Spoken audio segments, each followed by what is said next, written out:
विधानसभा चुनाव से पहले लाडली बहन योजना लाई गई थी, जिसमें महायुति की सरकार भी बनी और खूब जोर शोर से इस बहन योजना की चर्चाएं भी हुई।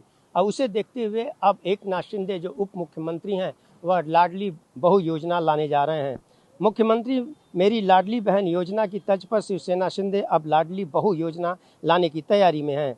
इस योजना के तहत घरेलू हिंसा से पीड़ित, शोषण का शिकार होने वाली गृहिणियों को कानून और सामाजिक तौर पर मदद दी जाएगी। इस संदर्भ में शिवसेना शिंदे के नेता विधान परिषद की उपसभापति लीलम गोर्हे ने जानकारी दी है और उन्होंने बताया है कि इस योजना से बहुओं को सहायता मिल पाएगी।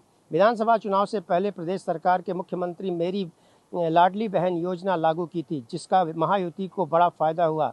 महिलाओं के समर्थन के कारण महायुति फिर सत्ता में लौट आई और इसे देखते हुए उप मुख्यमंत्री एकनाथ शिंदे ने लाडली बहू योजना लाने की घोषणा की है।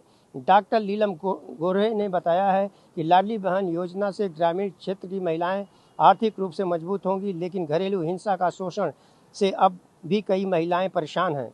गोर्हे ने कहा है कि पुणे के एक प्रतिष्ठित परिवार की महिला को दहेज के लिए प्रताड़ित किए जाने का मामला अभी ताज़ा है। ऐसे में विवाहित महिलाओं के उत्पीड़न और शोषण को रोकने के लिए हम शिवसेना शिंदे की ओर से लाडली बहू योजना, लाडली सून योजना को लागू करने की तैयारी में हैं और इसके लिए हम राज्य के विभिन्न जिलों में केंद्र स्थापित कर रहे हैं। घरेलू हिंसा या उत्पीड़न का सामना करने वाली सभी महिलाओं को कानूनी और सामाजिक स्तर पर मदद दी जाएगी। यह योजना जल्द लागू की जाएगी।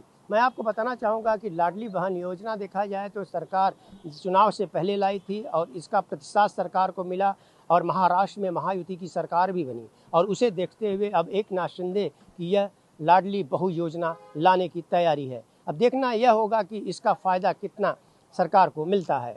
ऑन टीवी न्यूज़ के लिए कैमरामैन बालक साथ हरीश तिवारी।